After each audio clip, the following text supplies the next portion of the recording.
Di suatu pulau yang terkenal akan keindahan pantainya, diadakan kompetisi memancing. Hadiah uang yang diperebutkan cukup menarik penduduk sekitar dan para wisatawan yang ada di sana. Hadiah itu diperuntukkan bagi peserta yang dapat menangkap ikan yang terbesar dan terbanyak sepanjang kompetisi itu berlangsung. Adalah 3 pemuda yang bersahabat dan sedang berwisata di sana, berminat mengikuti kompetisi. Segeralah mereka menyiapkan peralatan dan perbekalannya masing-masing. Waktu berkompetisi tiba, ketiga pemuda itu memilih untuk berada dalam satu kapal karena persahabatan mereka.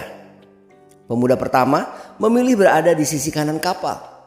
Pemuda kedua di sisi kiri dan pemuda ketiga di buritan. Kapal dinahkodai oleh penduduk setempat yang mengetahui daerah-daerah yang banyak ikannya. Oleh nahkoda tersebut, kapal diarahkan kepada rute-rute yang menarik pemandangan alamnya. Pemuda pertama begitu serius memancing hingga tak menyadari bahwa kapal baru saja melewati palung dan gunung laut yang indah.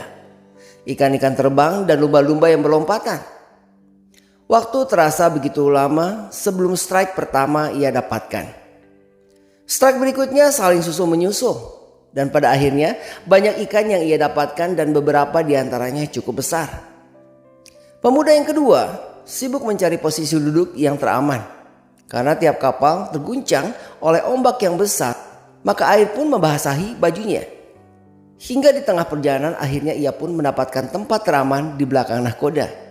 Namun umpan pancingnya hanya sekali disambar oleh ikan hingga waktu kompetisi berakhir.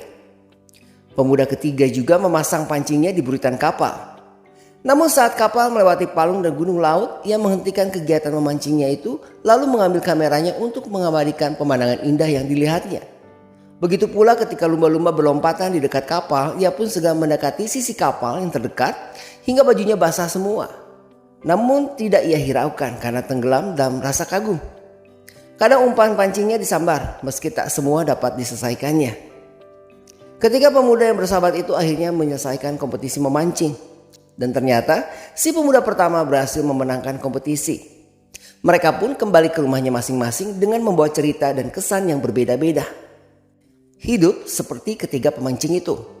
Kadang kita memainkan hidup kita seperti pemancing pertama, kedua ataupun ketiga. Kitalah yang memilih hidup kita ingin seperti apa dan bagaimana.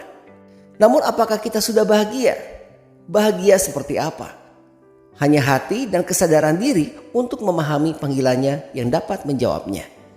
Kiranya Tuhan memberkati kita semua. Amin.